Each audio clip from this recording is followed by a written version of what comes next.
What's up? What's going on, you guys? It's your boy Earl Shatter, and today we're going to be going over the update coming next Tuesday. It's going to be February 19th, and we're all excited about it, especially if you've been playing Call of Duty Black Ops 4 since launch. You know that the game is currently at a very low point. Hasn't been a lot of content added. Been overall just kind of the same meta in multiplayer, at least for the past 3 months. This is the weapon balancing update we've all been waiting for. It is extremely exciting. And to top it off, today is the first day of the 5-day Valentine's quad feed weekend. We're going to be able to go out there and get that double XP, double weapon XP.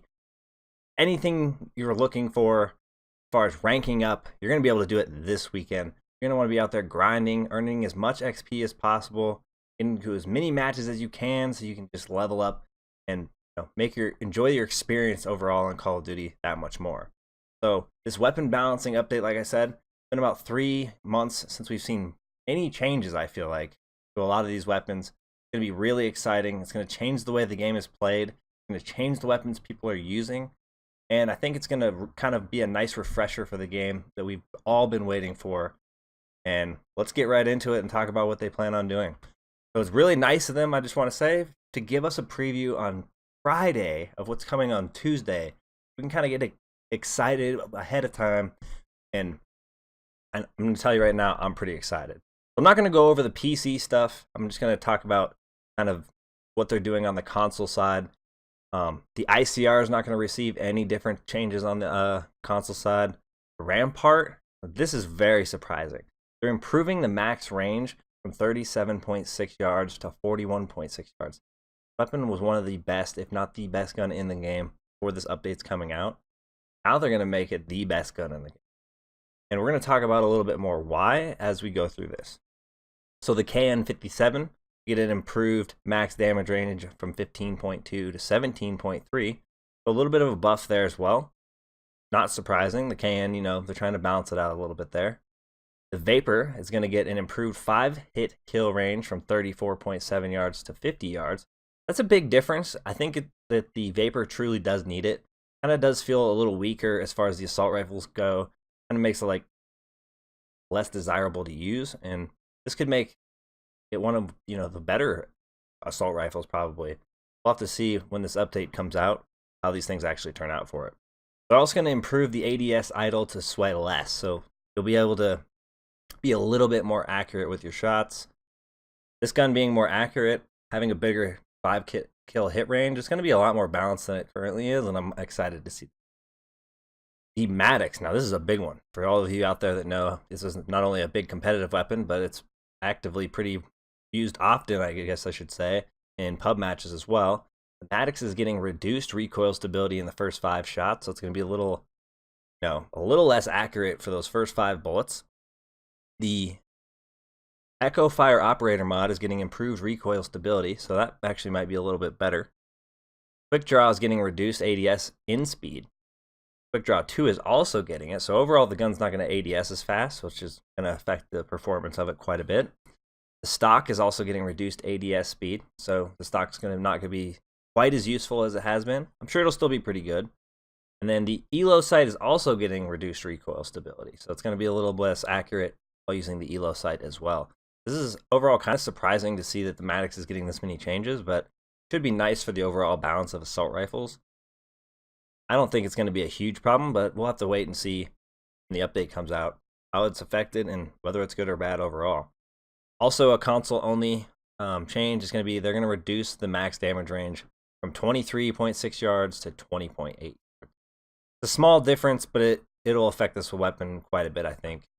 Weapon will still be good. I think it's going to be a little bit more balanced. It'll be interesting to see if any of the weapons, besides the Rampart, of course, stand out a bunch after this update, or if some of them just feel fairly balanced across the board. I kind of see the Rampart overpowering everything, but we'll see. So in the submachine gun category, the MX-9 is going to see some improvements. It's going to get improved 5-kill hit range from 5.5 yards, 7.6 yards. They're also going to improve the ADS in speed. This thing's going to move a little bit quicker. You're going to be able to get 5-hit kills a little bit more often, and a little bit easier, obviously. The GKS is going to get an improved 5-kill hit range as well. going to go from 2.7 yards to 5.5 yards. So this gun's going to be quite a bit more powerful than it is now, I feel. I already enjoyed using the GKS. I thought it was pretty good. So overall, I think it's going to be a solid weapon here after this update. So of course, Spitfire, here we go. Another fairly decent change to the, a gun that's fairly often. We're going to see the Spitfire get reduced max damage range from 9.7 down to 7.6 yards. So you're going to have to get quite a bit closer to people to actually cause that maximum damage per bullet. The stock is getting reduced ADS movement speed. The extended mags are getting reduced magazine size, and the fast mags are getting reduced reload speed enhancement. So essentially, fast mags won't be as quick, extended mags won't be as much per magazine. So those are the two most used, attachments, at least for me, on the Spitfire. So that'll be very interesting to see how the Spitfire actually performs after this update. The Cordite is getting the belt-fed operator mod is getting reduced overheat cooldown speed. So they're going to make it not stay as overheated as long, if my understanding is correct. And then the grip is actually getting reduced recoil stability. So it's going to be a little less accurate while using the grip than it was previously. The SOG 9mm is also getting some pretty serious changes. We're getting reduced sprint out speed. Now it's going to be similar or the same as most of the other SMGs. Same with the reduced base move speed. Now it'll be the same as other SMGs or similar. The stock is getting reduced ADS move speed. Stock 2 is getting a reduced ADS move speed.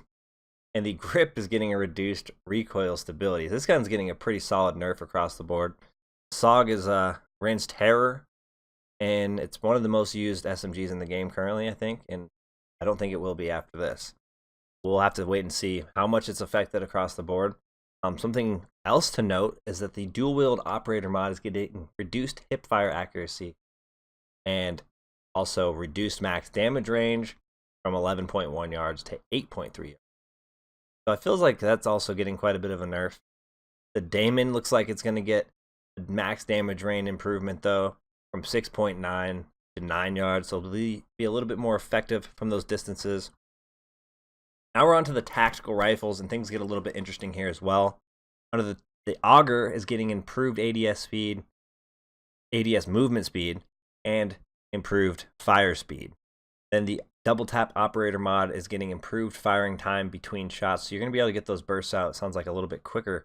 The gun's already pretty powerful, so we can count on this gun being one of the top guns in the near future here. ABR 223 is getting improved ADS movement speed and as well improved sprint out speeds. This gun's going to be a little bit better. I don't really like the ABR. It's actually one of my least favorite guns in the game.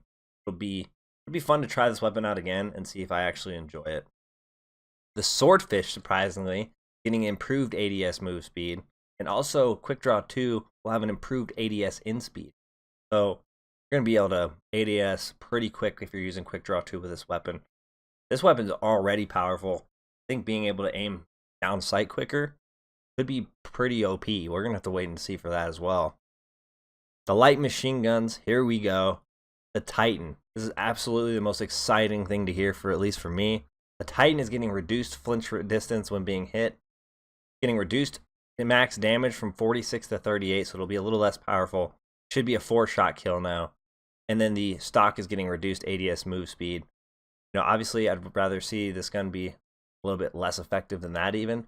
But it's nice to see them doing something in the right direction, or it's changing at least the meta of the game. The Titan has been overpowered, at least in my opinion, for some time now. Pretty much count on it being in every single match. It's just not fun to, play against. You can't really compete against it in a gunfight. Typically, even if you shoot first, you'll still can die. That's absolutely insane. Then on to the sniper rifles. The Outlaw is getting improved firing speed. The Koshka is getting improved ADS sway. On to the pistols. The RK7 Garrison is getting improved all damage ranges. So this is going to be really good for the RK7. RK7 is fairly weak. I don't know if you've tried it in core, but you got to go out there and try this thing in core and tell me this gun is just not terrible. It's absolutely an awful experience. At least it was for me, at least trying to get it gold, going for that dark matter. For the shotgun category, the MOG 12 Dragon's Breath Operator mod now does one quick blast of fire damage instead of damage over time. This increases its one hit kill potential at certain close ranges and is especially effective when paired with Choke Barrel. So it sounds like if you're using the Dragon's Breath mod with the Choke Barrel, pretty good chance you're going to one-shot kill people.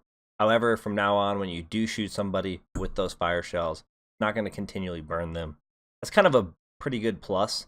Kind of irritating by getting shot by that, not being able to heal in time, and just dying after. You can even kill them and die after that. That's kind of frustrating. So it's good to see that change, I think, in my opinion. They're also improving the max damage range from 3.75 yards to 4.1 yards. Not a significant change, but I think it'll be enough to, make one-shot kills a little bit more realistic with this weapon. For quick draw, they're improving the ADS in speed. Honestly, I don't feel like quick draw is a necessary attachment for this weapon, but we'll have to try it out again and see if it's actually worth using when they make this change. The barrel choke is also on console, getting that improved accuracy, pellet damage, and max damage range. Sounds like the MOG 12 might become a little bit more powerful than it currently is, and that could be dangerous, if you ask me. But we're just going to have to wait it out and see what actually happens when this update actually releases. SG12 is getting reduced luminosity on the visual light effect of the strobe light. This is going to be pretty effective. Going to be hopefully encourage people to not use the strobe light as often. I'm sure it'll still be good. I'm sure it'll still be worth using. So I doubt that it'll keep people from using it, but we have hope. There is hope. That's all that we need. Specialists are getting a couple of tweaks. The Seeker for Profit is greatly reduced. Seeker's hit points. So now you can destroy it with one bullet. That's going to be kind of useful. They also reduce the detection range against the enemies with cold-blooded. So it sounds like the Seeker drone won't be as good as it was, and it'll be a little bit easier to destroy. That's a plus. Ajax's 9-bang is now getting nerfed again, it sounds like. The reduced visual opacity of the screen flash when hit by the 9-bang. That's going to be interesting. Players will no longer raise their hands when flashed if they have tactical mask. This is kind of important. And also, players can now change stances while flashed. So if you get flashed by a 9-bang, you can actually lay down, it sounds like, and kind of defend yourself a little bit that way as well. Sounds like overall, across the board, they've also tuned or tweaked the active specialist weapons. Now lose all cooldown on round change, as opposed to partial loss previously. The equipment. Frag grenades are now have increased damage. Concussion grenades, players can now stun themselves with their own concussion. That was kind of an issue in the past. You weren't able to really concuss yourself, so you could just throw it, run in there, and you'd be good to go. Players will no longer raise their hands when affected by a concussion grenade if they have tactical mask. So again, similar change we saw with the 9-bang. They're making it to where you don't put your hands in the air and just look hopeless. That's awesome. For gear, the acoustic sensor is getting a nerf, it sounds like. They're reducing the ranges at which the acoustic sensor can actually detect enemies. Hopefully it'll get people to use this a little bit less. It'd be nice to see some variety with some of the gear. Obviously the acoustic sensor is better than people using body armor, but it is pretty powerful, I will say myself. They're also reducing the range in which dead silence people are detected. That could be good as well. At least have a little bit more of a counter to it than we currently do. I don't have any complaints there. They're changing a little bit of the perks. We have tactical mask getting a little bit of a change. Players will now recover faster after being hit by the Tempest. Players will no longer raise their hands when being flashed by the 9-bang, like I said before, and it no longer provides fire or radiation resistance. Kind of crazy. So no longer getting the support of being, slightly not affected by fire or radiation. Now that's not going to help you at all. So now they moved it over to Flak Jacket. Flak Jacket's now going to be your go-to for running against, obviously, radiation or fire. You're going to want to run that in order to counter that. They also improved Flak Jacket's resistance to radiation and burn. Cold-blooded is getting reduced, the range at which an enemy seeker can detect them, so we've already kind of gone over this. Score streaks. Now this is going to be a little bit interesting as well, because a lot of it seems like they're making them better, which obviously if you guys have been playing Black Ops 4, you know that the streaks kind of feel a little bit weak. Go through the efforts of getting them. We have Zero in the game, easily destroy them. We also have the Titan in the game, which can destroy it. nice to at least have them be really effective. So it's kind of nice to see that they're going to be changing most of these in a positive direction, if not all of them. The lightning strike, we're getting reduced the delay in between targeting locations and the jets actually arriving. The sentry gun is getting an improved damage. They're improving the time that the sentry will remember a target after losing the light of sight. Improve the range at which the sentry will detect an enemy within a 360-degree radius. Drone squad. This is actually super surprising to me. Getting improved damage. I would have never expected this to actually happen. Felt like the drone squad was pretty good as it is, but now I guess it'll be just that much better. The sniper's nest is getting increased number of rockets required to destroy it. Sniper's nest only by 1. So I think before it took like 2, maybe now it'll take 3. The mantis is getting improved explosive damage radius. The thresher is getting improved chain gun explosive radius and damage. They're also improving the health of the vehicle to balance damage dealt with an enemy with the FMJ2. So FMJ2 is really powerful. So this thing should be quite a bit stronger. The strike team is getting improved awareness radius, so they'll be a little bit smarter, obviously. And they're also going to have improved health regeneration. So they won't, if they take damage, they'll gain their health back a little bit quicker. It won't be as easy to kill, but obviously someone's smashing on them with a Titan, not going to be much about it.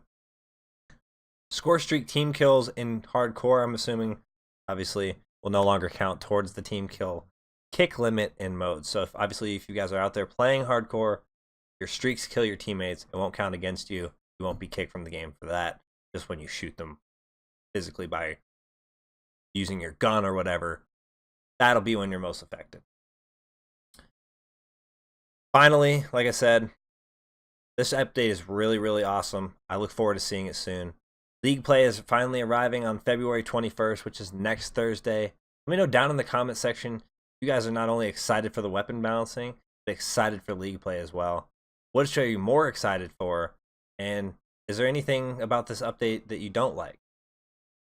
If you guys did enjoy today's video, make sure you guys go down below, show your support for the channel by smashing that like button. Also, if you guys are new and want to find your way back to the channel, make sure you guys do subscribe and hit that notification bell so you don't miss out on any future content. Thank you guys for all tuning into today's video. I look forward to having an update 1.13 coming out soon, and I hope that you guys are just as excited as me to have some refreshing gameplay, refreshing content, just an overall refreshing meta to the game. And I'll see you all in the next one. Peace.